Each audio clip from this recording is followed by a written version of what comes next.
যি এই বৰডুমচা 138তম শ্ৰী শ্ৰী ঠাকুৰৰ জন্ম মহোৎসৱত শোভাযাত্ৰাত যোগদান কৰিবলৈ মই নিজকে ধন্য মানিছোঁ।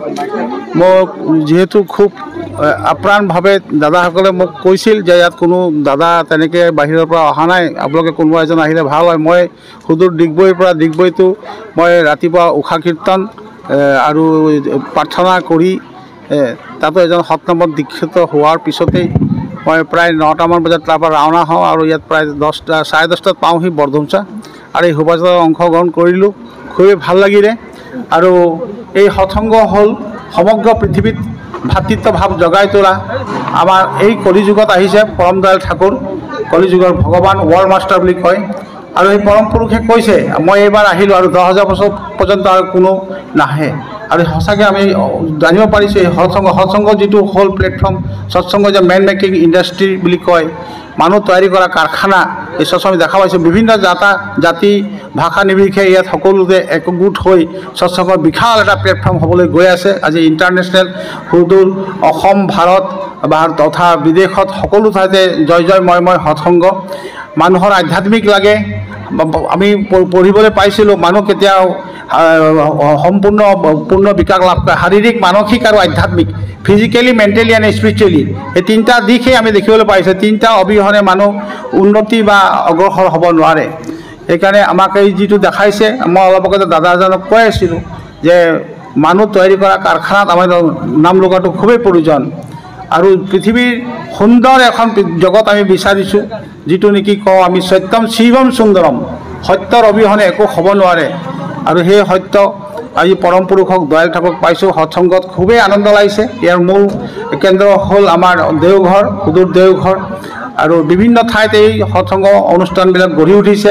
সকলোৱে এটা ভাতৃত্বভাৱেৰে আদান প্ৰদান, মনৰ আদান প্ৰদান, সকলোৱে এটা আন্তৰিকতাভাৱে জয় জয় ময় হৈ উঠিছে। আৰু সেই আশা ৰাখিছোঁ ভৱিষ্যতে আৰু সুন্দৰ হওক।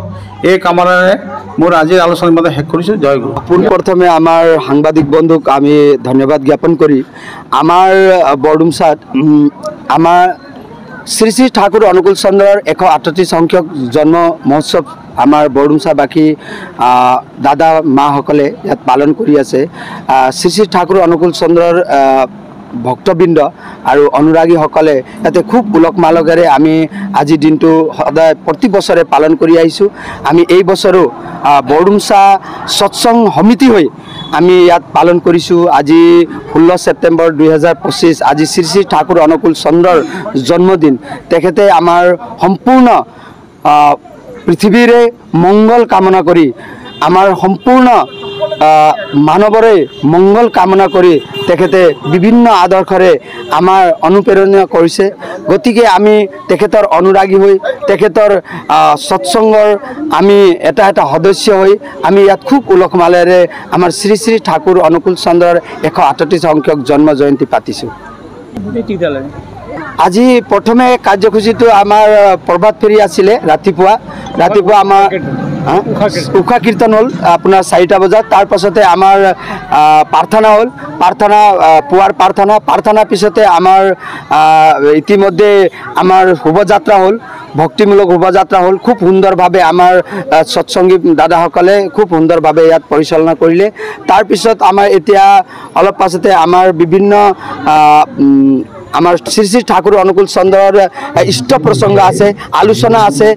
তেখেতৰ জীৱনী লৈ, তেখেতৰ জীৱনীয়ে যি আদৰ্শ দেখাইছে আমাক, সেই আদৰ্শক লৈ আমি আলোচনা হ'ব। আৰু আমাৰ গধূলি 8:30লৈকে আমাৰ কাৰ্যসূচী আছে। আমাৰ গধূলিৰ কাৰ্যসূচীটো আমাৰ ভক্তিমূলক নৃত্যও আছে। লগতে আমাৰ আপোনাৰ শ্ৰী শ্ৰী ঠাকুৰ অনুকূল চন্দ্ৰৰ জীৱনী লৈ আমাৰ এটা কম্পিটিশ্যনো আমি থৈছোঁ। সেই জীৱনী মানে ব্যাখ্যা কৰা কম্পিটিশ্যন আমি থৈছোঁ। 15 বছৰৰ পৰা 18 বছৰলৈকে যি মানে আমাৰ ছাত্ৰ ছাত্ৰী আছে, তেখেতৰ ঠাকুৰৰ বিষয়ত আলোচনা কৰি মেলি তেখেতৰ পুৰস্কাৰ দিয়া হ'ব। ইয়াত আমাৰ শ্ৰী শ্ৰী ঠাকুৰৰ অনুকূল চন্দ্ৰৰ আমি শৰণাপন্ন হৈ তেখেতৰ আমি আশীৰ্বাদ কামনা কৰি আমি সকলোকে জয় গুৰু যাচিলোঁ।